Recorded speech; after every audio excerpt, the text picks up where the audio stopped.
Hello guys, कैसे हैं आप लोग। आज की इस हम आज की इस वीडियो के अंदर हम बात करेंगे थ्रेड्स के बारे में। Threads in Python. थ्रेड्स होते क्या हैं असलियत में।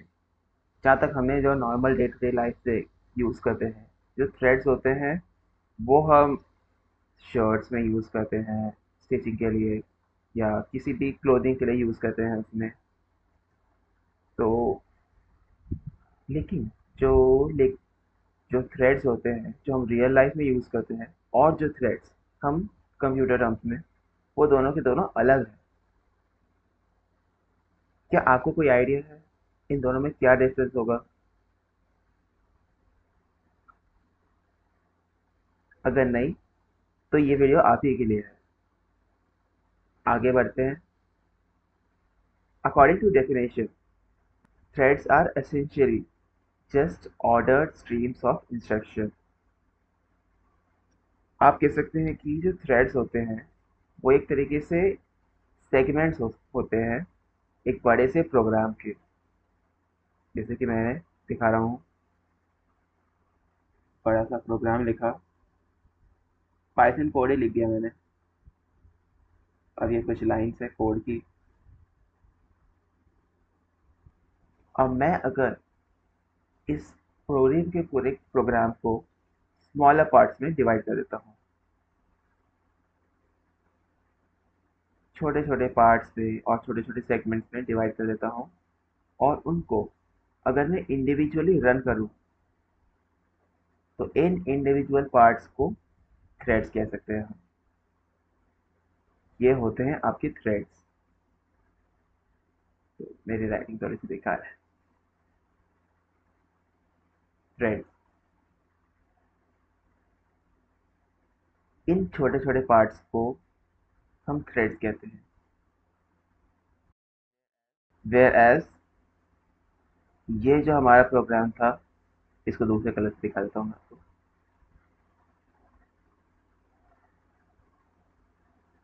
ये जो प्रोग्राम था हमारा, ये अपने आप में एक बड़ा सा सेगमेंट है जिसे हम एक रन करने वाले थे।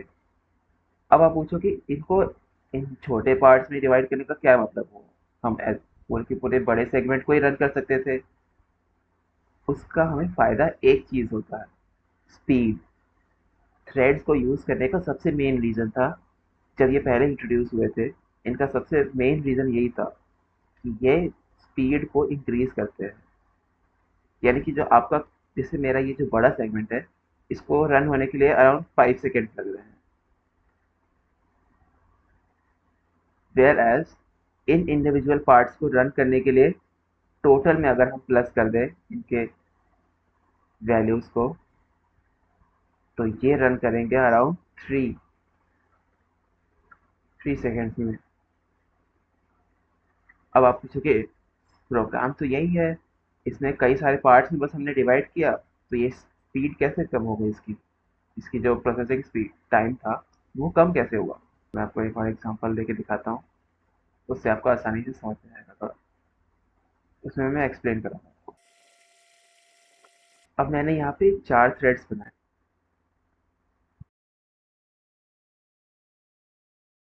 एक ये नंबर 1, नंबर 2, नंबर 3, नंबर 4। अब इन 4 थ्रेड्स को मैंने एज़ हम एक तरीके से आप मान सकते हो उस बड़े प्रोग्राम का हमने 4 पार्ट्स में डिवाइड किया उसको छोटे सेगमेंट्स में, और उसको रन किया। अब आप पूछोगे, सामने आपने ये लाइन से क्या बना दी है। ये जो सामने है, ये एक बैरियर है जो कि यूज़र इनपुट लेगा। इस जगह से थ्रेड्स जो है यूज़र से इंटरेक्ट कर सकते हैं। थ्रेड्स जो है यूज़र से इंटरेक्ट करेगा। अब मैं चारों थ्रेड्स को क्या क्या चीज़ें असाइन की गई है। पहला थ्रेड जो है, उसका काम है प्रिंट करने के लिए हेलो वर्ल्ड प्रिंट करना उसको।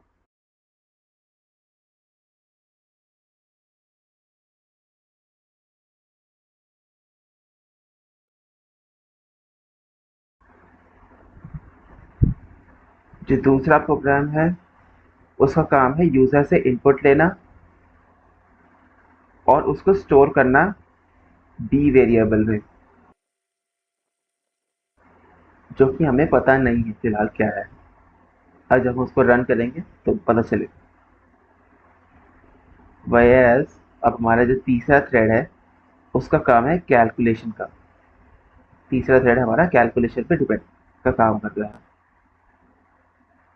हमारे पास एक वेरिएबल तो पहले से डिफाइंड है जो कि है ए, और उसको हम ऐड करेंगे बी से, ए प्लस बी।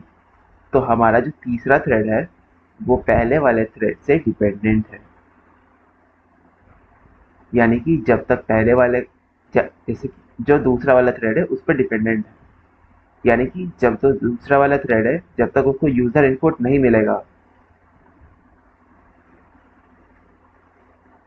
उसको यूजर इनपुट नहीं मिलेगा,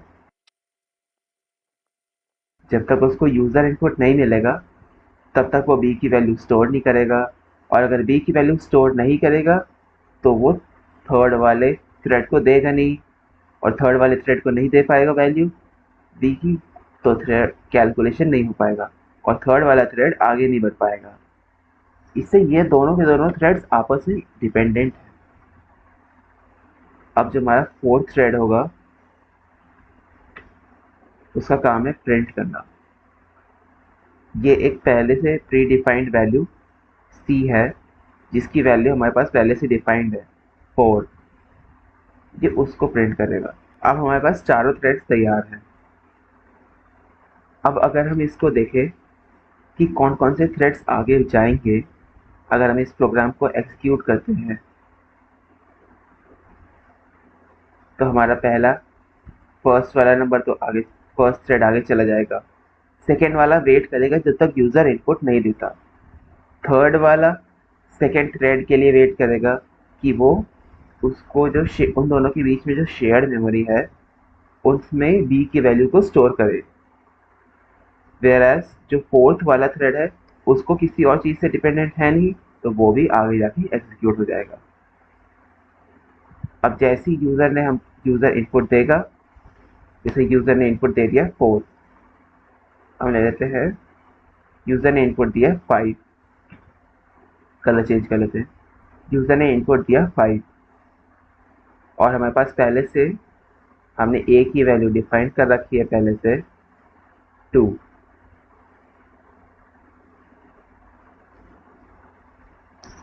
तो हमारा जो थर्ड स्ट्रिंग है उसको प्रिंट करने पे क्या आएगा वैल्यू, वो प्रिंट करेगा 7। अब जैसा कि हमने एग्जीक्यूट किया, हमने प्रोग्राम को सेगमेंट्स में बांटा, उन सेगमेंट्स को रन किया जिनमें से दो थ्रेड्स आपस में डिपेंडेंट थे, सेकेंड थ्रेड और third thread. Second thread dependent था मेन डायरेक्टली यूज़र इनपुट से, और जो थर्ड थ्रेड था वो डिपेंडेंट था सेकेंड थ्रेड पे वेरिएबल की वैल्यू प्रोवाइड करने के लिए। तो अब उस प्रोग्राम को अगर हम रन करेंगे तो उसका आउटपुट क्या होगा। पहले तो प्रिंट हेलो वर्ल्ड आएगा, फर्स्ट लाइन आउटपुट की ये होगी। सेकेंड लाइन होगा सी की वैल्यू, ये होगा second line of the output. Third line होगा हमारा जिसमें यूज़र इनपुट दे रहा होगा उसको, उस प्रोग्राम को। जैसे हमने यूज़र को इनपुट दिया हमने 5, फिर उसके बाद आउटपुट आएगा हमारा कैलकुलेशन थ्रेड का जो कि होगा 7।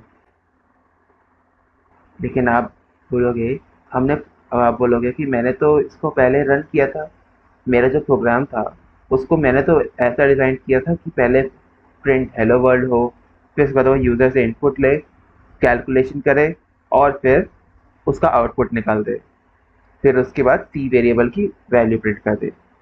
लेकिन इसका आंसर तो अलग आ गया।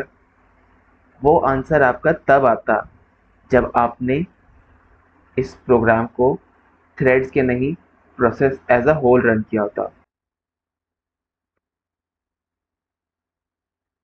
जब आपने उस पूरे प्रोग्राम को एज अ होल रन किया होता तो आपका आउटपुट वही आता, पहले हेलो वर्ल्ड आता, फिर उसके बाद यूज़र इनपुट लिया जाता, फिर उसके बाद कैलकुलेशन का आउटपुट आता और फिर सी वेरिएबल का प्रिंट होता।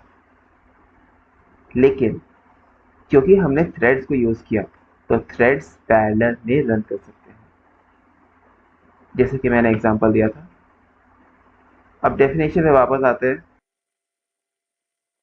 Threads are essentially just order streams of instruction, that is do a task 5 times and then terminate. जैसे कि मैंने पहले बताया था, उसमें वो 4 थ्रेड्स थे, वो अपना अपना काम कंप्लीट करके टर्मिनेट हो जा रहे थे। Threads in Python are an entity within a process that can be scheduled for execution. हमने जैसे उस बड़े से पूरे पूरे कोड के बड़े प्रोग्राम को हमने स्मॉलर पार्ट में डिवाइड करके इंडिविजुअली रन किया था। यानी कि अगर हमारा जो थ्रेड 2, 3, 4 अगर नहीं भी होता तो हमारा थ्रेड 1 आसानी से रन कर रहा होता। वेयर एज अगर थ्रेड 2 नहीं होता तो थ्रेड 3 नहीं रन करता। किसी को रीज़न पता है? क्योंकि दोनों के दोनों शेयर्ड मेमोरी यूज़ कर रहे थे। थ्रेड 3 थ्रेड 2 पे डिपेंडेंट था बी वैल्यू को लेकर आने के लिए। अगर वो इसको वैल्यू नहीं मिलती तो थ्रेड 3 स्टार्ट नहीं होता। आगे बढ़ते डेफिनेशन पे। In simpler words, a thread is a computation process that is to be performed by a computer. It is the sequence of such instructions within a program that can be executed independently of other codes. जैसे कि जो thread 1 और 4 थे, उन दोनों की properties से हम ये बता सकते हैं कि उन दोनों को हम इंडिविजुअली रन कर सकते हैं। यानी कि अगर हम उस प्रोग्राम में हमने थ्रेड 2 और थ्रेड 3 को रन नहीं किया होता तो भी थ्रेड 1 और थ्रेड 4 रन कर लेते। उनको किसी चीज़ पे डिपेंडेंट नहीं थी, वो इंडिविजुअली इंडिपेंडेंट थे, किसी और थ्रेड या कोड वेरिएबल पे डिपेंडेंट नहीं थे। अब आपको थोड़ा थोड़ा थ्रेड के बारे में पता तो चलने लगा होगा। आगे बढ़ते हैं, प्रोसेस के बारे में जानेंगे। मैंने प्रोसेस का भी नाम दिया। एक प्रोग्राम को हम दो तरीकों से रन कर सकते हैं। पहला है प्रोसेस, दूसरा है थ्रेड। अब प्रोसेस और थ्रेड में अंतर क्या है? हमने नाम काफ़ी हमने थ्रेड के बारे में तो पढ़ लिया पिछली स्लाइड में, लेकिन प्रोसेस क्या है? अगर हम किसी प्रोग्राम को एज अ होल रन कर देते हैं तो जब वो प्रोग्राम रनिंग फेज में होगा, यानी कि जब सीपीयू उसको एग्जीक्यूट कर रहा होगा, तो उस टाइम उस प्रोग्राम को प्रोसेस कहा जाता है। आपको थोड़ा बहुत तो समझ में आ रहा होगा, लेकिन खैर ये चीज़ें काफ़ी कॉम्प्लेक्स हैं। धीरे धीरे जैसे जैसे वीडियो आगे बढ़ेगी आपको समझ आता जाएगा। प्रोसेस, एक प्रोसेस को हम ऐसे समझ सकते हैं कि जैसे कि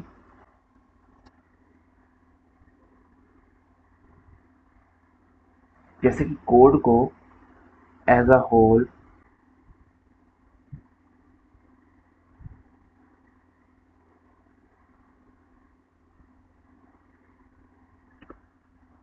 अगर हम किसी कोड को पीस ऑफ कोड को कोई एक प्रोग्राम है उसका कोड को एज अ होल रन कर देते हैं सीपीयू को एग्जीक्यूट करने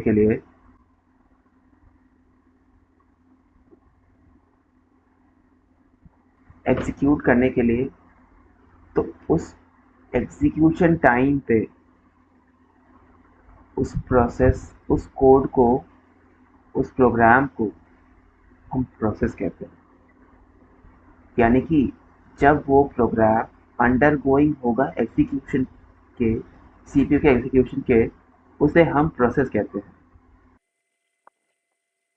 एक एग्जांपल लेते हैं। अब हम देखते हैं कि प्रोसेस हमारे लिए, हम किसी प्रोग्राम को रन करने के लिए प्रोसेस क्यों नहीं यूज़ करते? उसके लिए हम गेम प्रोसेस की बात करते हैं। हम नॉर्मली कई सारे गेम खेलते हैं, जैसे कि आप गेम्स तो हम कई सारे खेलते हैं, लेकिन मैं बात कर रहा हूँ डायनामिक गेम्स की, जैसे कि जो रियल टाइम में मल्टीपल प्लेयर्स के साथ खेला जाता है। उनके एग्जांपल्स कई सारे हैं, जैसे कि पबजी, बैटल ग्राउंड, वेलोरेंट, और आपका हो गया Fortnite, Free Fire, and etcetera etcetera. अब मैं यहाँ पे ज़्यादा मेरे को डिटेल में नहीं जाऊँगा और मैं ज़्यादा गेम्स की बात भी नहीं करूँगा, क्योंकि मुझे उस चीज़ में ज़्यादा नॉलेज है नहीं। मैं बस एग्जांपल देता हूँ। हमें गेम लेते हैं, जैसे कि मैंने बीजीएमआई ले लिया। मैंने बीजीएमआई एक गेम ले लिया। अब इस गेम में आपको क्या क्या लगता है कि क्या क्या प्रोसेसर्स हो सकते हैं? फॉर एग्जांपल हम देखते हैं, इसमें कई गेम में कई सारे फीचर्स होते हैं। शूटिंग ऑप्शन होता है, मूव फीचर होता है, टिल्ट करने का फीचर होता है, ड्राइव करने का फीचर होता है, लूट फीचर होता है, ड्रॉप आउट होता है, आप उसको लूट सकते हो, एंड एक्सेट्रा। और भी कई सारे फीचर्स होते हैं, लेकिन हम इनकी बात करते हैं, इनको ले एज अ जनरल आइडिया की तरफ से लेते चलते हैं। एक तरीके से आप ले सकते हो कि ये मतलब मोस्टली मेन काम होते ही हैं गेम्स के, बीजीएमआई जैसे गेम के। तो आप उसमें शूट कर सकते हो, मूव कर सकते हो, टिल्ट होके टिल्ट मतलब अपने मूविंग को या अपने एंगल को टिल्ट कर सकते हो, ड्राइव कर सकते हो, जो ड्रॉप आउट करते हैं उनको या फिर किसी मरे हुए प्लेयर के जो क्रेड्स होते हैं उनको लूट सकते हो, एंड एक्सेट्रा एक्सेट्रा। अब मैं जैसे मैं अब एक एग्जांपल लेते हैं। चार दोस्त थे, उन लोगों ने सोचा कि आज हम बीजीएमआई खेलेंगे।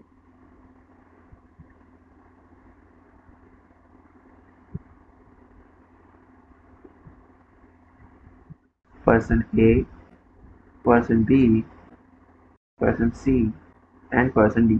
अब चार दोस्तों ने मिलकर बीजीएमआई खेलने की सोची। लेकिन बीजीएमआई के जो क्रिएटर था, जो बीजीएमआई को सर्वर पे रन कर रहा था, उसने भी सोचा कि आज हम कुछ तूफानी करते हैं। आज हम बीजीएमआई को एज अ थ्रेड एग्जीक्यूट नहीं करेंगे, उस कोड को उसको कई सारे पार्ट्स में डिवाइड करके नहीं करेंगे।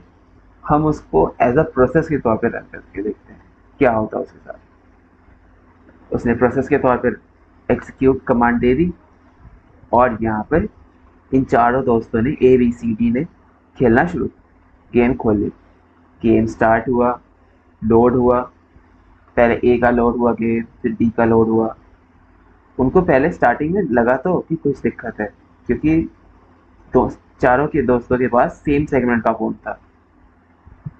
लेकिन पहले ए ने खोला था, क्लिक किया था, तो ए का पहले लोड हुआ, कंप्लीट हुआ। फिर जाके बी का आया ऑप्शन लोड होने का, फिर सी का लोड हुआ गेम, फिर डी का गेम लोड होके उन्होंने गेम स्टार्ट किया। ए ने रूम बनाया, सबको ऐड किया, और जैसे ही उन्होंने गेम खेलना शुरू किया, उनको रियलाइज होता है ए ने कमांड दिया मूवमेंट का। ए ने मूवमेंट चूज कर लिया, मूवमेंट कमांड। और जैसे ही ए ने मूवमेंट कमांड यूज किया, बी, सी और डी ये किसी भी कोई भी फीचर को एक्सेस नहीं कर पाए। जैसे ही ए ने मूवमेंट अपना फीचर स्टॉप किया, बी, डी और सी के पास ऑप्शन आया कि उनमें से कोई एक फीचर यूज कर सके। बी ने आगे बढ़ के यूज किया शूटिंग फीचर। जैसे ही बी ने शूटिंग फीचर यूज किया, बाकी सबको रियलाइज होता है कि उनमें से बाकी सब अपनी अपनी फीचर्स यूज नहीं कर पा रहे। लेकिन इस बार सिनेरियो चेंज था। बी के पास शूटिंग फीचर्स एबिलिटी हो गई थी, और ए, बी, सी इनके सारे फीचर्स कट ऑफ हो गए। यानी कि ये चारों के चारों दोस्त, तीनों के तीनों दोस्त बचे हुए ए, सी, डी, अब कोई भी फीचर यूज नहीं कर पा रहे थे अपने फोन पे गेम में। अब आप सोच रहे हैं कि ऐसी दिक्कत आई क्यों होगी? ये दिक्कत तब आई थी जब जो कोड था वो सीक्वेंशियली रन कर रहा था, स्टेप बाय स्टेप।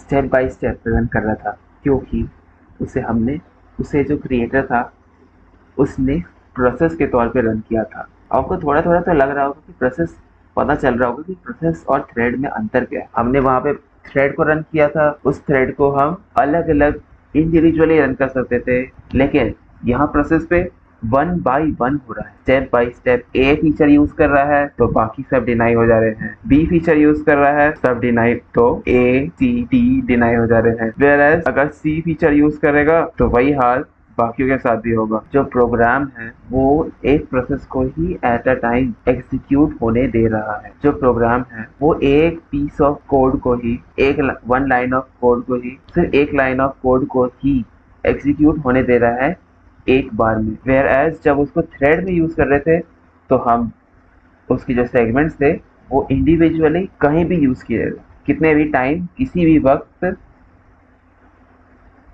एक साथ यूज कर सकते थे उसको, मल्टीपल डिवाइसेस पे भी।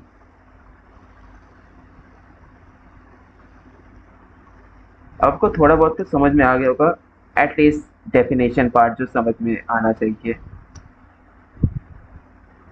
जो आपको डेफिनेशन पार्ट नहीं तो आपको थ्योरेटिकल पार्ट जो आपको एटलीस्ट समझ में आना चाहिए, वो आपको समझ में आ गया होगा। अब डेफिनेशन में मूव करते हैं। Process, a process means any program that is in execution phase, whereas a thread it can be said as a segment of a programme.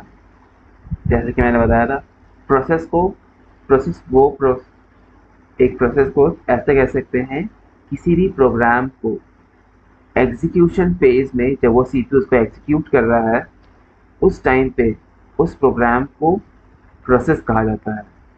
Where as threads जो होते हैं वो आपके उसी बड़े से प्रोग्राम के छोटे छोटे सेगमेंट्स होते हैं जिनको इंडिविजुअली रन किया जा सकता है। एक तरीके से प्रोसेस ही थ्रेड है, लेकिन इस थ्रेड में प्रोग्राम की जो number of lines of codes हैं वो बहुत ज़्यादा है, क्योंकि हमने पूरे के पूरे प्रोग्राम को एज अ होल रन कर दिया है। अच्छा, मेरे साथ एक बार आप रन करिए, अपने टास्क बार पे सर्च करिए, उसमें परफॉर्मेंस ऑप्शन पे जाकर के सीपीयू वाला ऑप्शन चूज करिए। अब आपको दिखेगा यहाँ पर ये थ्रेड है, इतने नंबर ऑफ थ्रेड्स आपका सीपीयू करेंटली हैंडल कर रहा है।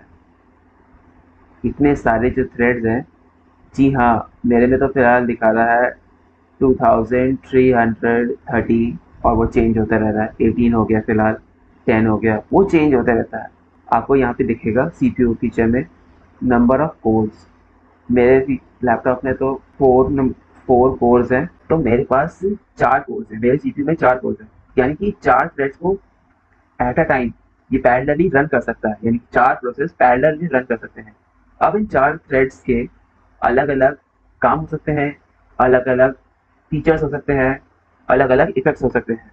जैसे कि हमने जैसे एग्जांपल जो लिया था, थ्रेड्स का पहला थ्रेड है, अगर मैंने चारों थ्रेड फर्स्ट प्रोग्राम जब हमने बात की थी, जो एग्जीक्यूट किया था हमने 4 थ्रेड्स को, एक प्रोग्राम को 4 पार्ट्स में डिवाइड करके उसको 4 थ्रेड्स बनाए थे और उसको एग्जीक्यूट किया था। अगर मैं उस पर्टिकुलर प्रोग्राम को लिख के कोड में, एज अ कोड में उसको रन करता हूँ, तो मेरा जो सीपीयू है वो पहले 2 टास्क तो रन कर देगा, क्योंकि वो आसानी से किसी और चीज़ पे डिपेंडेंट नहीं थे, किसी और चीज़ पे डिपेंडेंट तो थे नहीं वो, तो 2 कोर उसको यूज़ करेगा और जो तीसरा वाला कोर होगा वेट करेगा यूज़र की इनपुट लेने के लिए। जब तक यूज़र इनपुट देगा तब तक वो वेट करते रहेगा एक कोर, और जो बाकी 2 कोर्स थे वो उस प्रोग्राम को एग्जीक्यूट करेंगे और एम्प्टी हो जाएंगे। जैसे मैंने यूज़र का इनपुट दिया 5, थ्रेड नंबर 3 को एग्जीक्यूट किया 4th कोर में, उसका आंसर सी की वैल्यू प्रिंट हो जाएगी और उसी के साथ हमारे बाकी जो बचे हुए कोर्स थे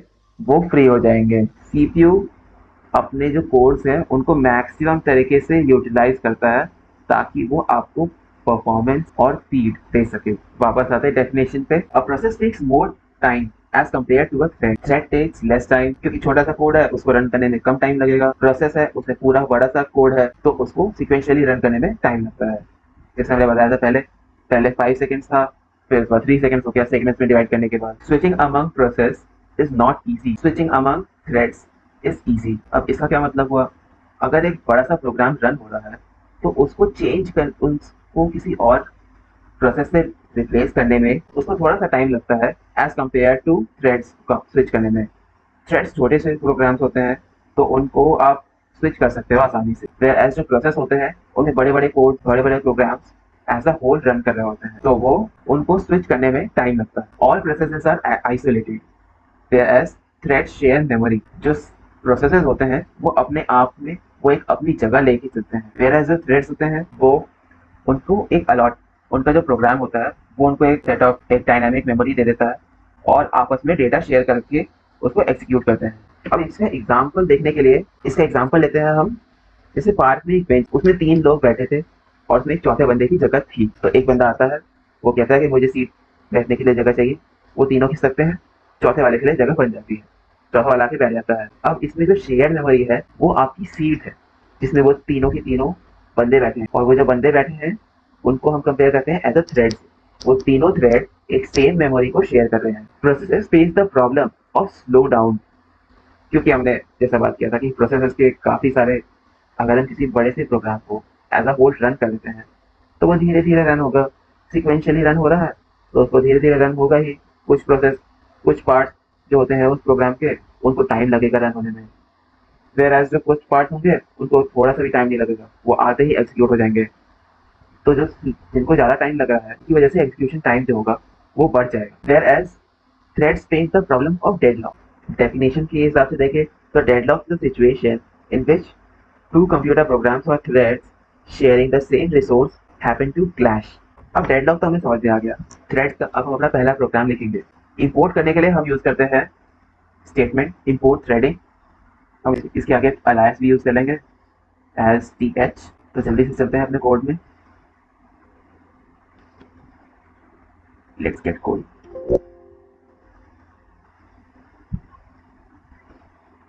मैं अपनी फोल्डर क्रिएट करता हूँ।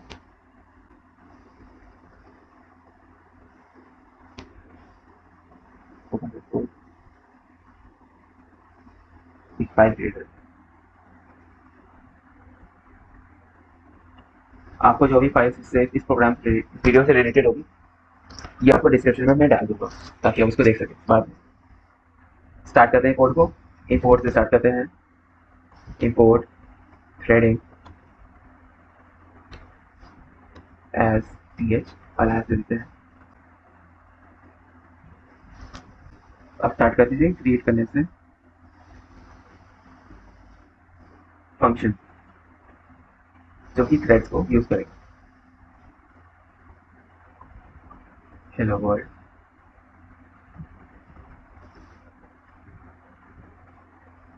आप चाहे तो मेरे साथ अपने साथ साथ अपने कंप्यूटर में भी लिख सकते हैं।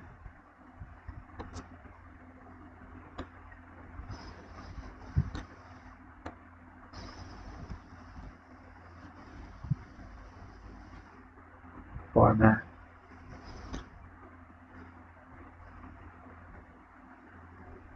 मैंने इसमें स्ट्रिंग फॉर्मेटिंग यूज की है। अगर आपको स्ट्रिंग फॉर्मेटिंग के बारे में और जानना है तो आप कमेंट सेक्शन में लिख सकते हैं। मैं एक दूसरी वीडियो में आपको उसके बारे में बता दूंगा। कई सारे स्ट्रिंग होते हैं, एस स्ट्रिंग होता है, ड्रॉ स्ट्रिंग होता है, और ऐसे फॉर्मेट स्ट्रिंग में भी यूज कर सकते हैं। कई सारे फीचर्स होते हैं स्ट्रिंग में डायनामिक वैल्यू को डालने के लिए। थ्रेडिंग की एक फीचर है करंट थ्रेड। ये आपको बताता है कि कौन से नंबर, इस थ्रेड का नंबर क्या है और इसका एग्जीक्यूशन थ्रेड का नंबर क्या है, थ्रेड 1 2 3, और जो आपके सिस्टम के हिसाब से उस थ्रेड को किस नंबर पे एग्जीक्यूट किया गया। जो हमने सीपी में देखा था कि जो भी थ्रेड नंबर दिखा रहा था उनमें से कौन सा थ्रेड नंबर आपका था जो कि एग्जीक्यूट हुआ। और इस फंक्शन को कॉल करने के लिए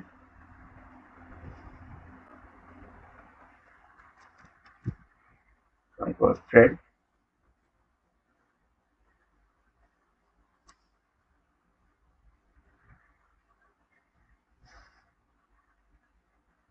इसमें हम ब्रैकेट सेट करेंगे हेलो वर्ल्ड, और याद रहे ब्रैकेट नहीं देना है आपको। ये ब्रैकेट जो थ्रेड का है ये थ्रेड फंक्शन का है, टारगेट हेलो वर्ल्ड का नहीं। हेलो वर्ल्ड फंक्शन का यूज नहीं करना हमें। थ्रेड का ब्रैकेट, हम हेलो वर्ल्ड का जो फंक्शन है उसका ब्रैकेट हमें यूज नहीं करना, उसको सिर्फ हमें नाम देना फंक्शन का, टारगेट किया जाए। अब इसको स्टार्ट करते हैं। थ्रेड को स्टार्ट करने के लिए एक स्पेशल तरीका होता है। जिस वेरिएबल आपने स्टोर किया है उसे लिखेंगे और हम लिखेंगे स्टार्ट। इसी के साथ हम इसको रन करते हैं और ये रहा हमारा output. Hello world, thread create हुआ है, पहला थ्रेड स्टार्टेड 12632। ये हमारा थ्रेड करेंट थ्रेड का नंबर है और ये उसका नाम। I hope you like the video. आगे की वीडियोस में जो अपकमिंग वीडियोस होगी इसमें, तो उसमें हम इस थ्रेडिंग की और डिटेल से देखेंगे। थ्रेड्स क्या होते हैं, थ्रेड्स में मल्टी थ्रेडिंग क्या होती है, मल्टी प्रोसेसिंग क्या होती है, हम मल्टीपल प्रोसेस भी रन कर सकते हैं और मल्टीपल थ्रेड भी रन कर सकते हैं। Till then stay tuned. Thank you, good bye, Tata.